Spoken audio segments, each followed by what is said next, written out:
UP में 12 वफात के जुलूसों और आयोजकों को शांतिपूर्ण संपन्न कराने के लिए यूपी पुलिस और स्थानीय प्रशासन द्वारा सुरक्षा और यातायात के बेहद कड़े इंतजाम किए गए हैं। राज्य के सभी संवेदनशील जिलों में हाई अलर्ट इस समय है।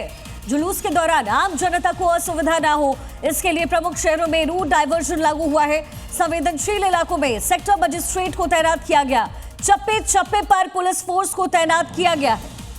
जी हाँ, सोशल मीडिया पर नजर रखी जा रही है, सीसीटीवी कैमरों और ड्रोन से निगरानी रखी जा रही है। साथ ही संवेदनशील इलाकों पर कड़ी नजर रखने के लिए कंट्रोल रूम भी बनाए गए हैं। तो 12 वफात के जुलूस को लेकर के सब शांतिपूर्ण रहे, इसके लिए प्रशासन की फिलहाल पूरी तैयारी है और जबरदस्त तैयारी है। साथ ही आयोजकों को भी कहा गया है कि सब कुछ शांतिपूर्ण तरीके से होना चाहिए।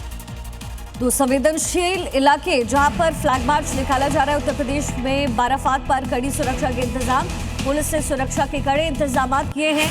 जगह जगह की तस्वीरें भी हम आपको दिखा रहे हैं। उत्तर प्रदेश में बाराफात पर कड़ी सुरक्षा, पुलिस प्रशासन द्वारा फ्लैग मार्च जगह जगह निकाला जा रहा है। सामाजिक सौहार्द बना रहे, इसको लेकर के ये फ्लैग मार्च निकाला जा रहा है।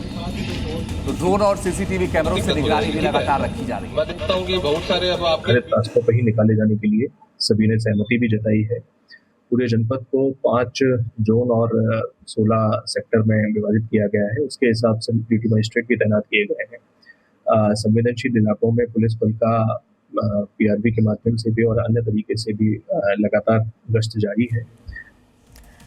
वही घुसपैठियों को केंद्रीय गृह मंत्री अमित शाह ने एक बार फिर से देश के लिए बड़ा खतरा बताया है। एनएसएस यानी इंटेलिजेंस ब्यूरो की नेशनल सिक्योरिटी स्ट्रैटेजीज कॉन्फ्रेंस में गृह मंत्री अमित शाह ने कहा कि ये देश धर्मशाला नहीं है।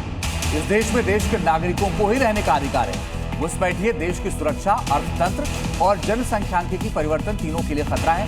इसलिए सरकार का लक्ष्य है कि बहुत कम समय में देश को घुसपैठियों से मुक्त करना है। अमित शाह ने इस बात की जानकारी भी दी कि पिछले 8 महीनों में उन्होंने सभी बॉर्डर स्टेट का दौरा किया और इन सभी राज्यों की सीमा सुरक्षा को मजबूत करने के लिए रणनीति बनाई गई है। गृह मंत्री ने आतंकवाद को पूरी तरीके से खत्म करने के लिए प्रहार रणनीति को रोज कार्रवाई की बात कही।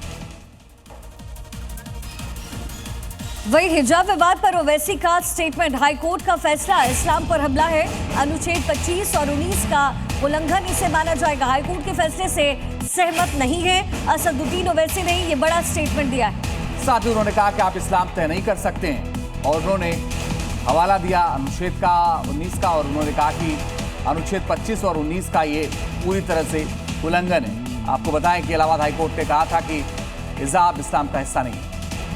आज इलाहाबाद हाई कोर्ट का जजमेंट आया। हमारी एक बेटी स्कूल में हिजाब पहन रही थी। हिजाब पहन के कोर्ट ने कह दिया कि हिजाब आप नहीं पहन सकते। मैं इस हाई कोर्ट के जजमेंट के खिलाफ हूं, इससे एग्री नहीं करता हूं। क्यों? क्योंकि साबरीमाला केस सुप्रीम कोर्ट में चल रहा है और Supreme Court reserve for judgement है। इलाहाबाद हाई कोर्ट के फाजिल जजेस को अपना जजमेंट रोकना चाहिए था। जब Supreme Court is seized of that matter, now जजेस ये डिसाइड कर रहे हैं। क्या डिसाइड कर रहे हैं?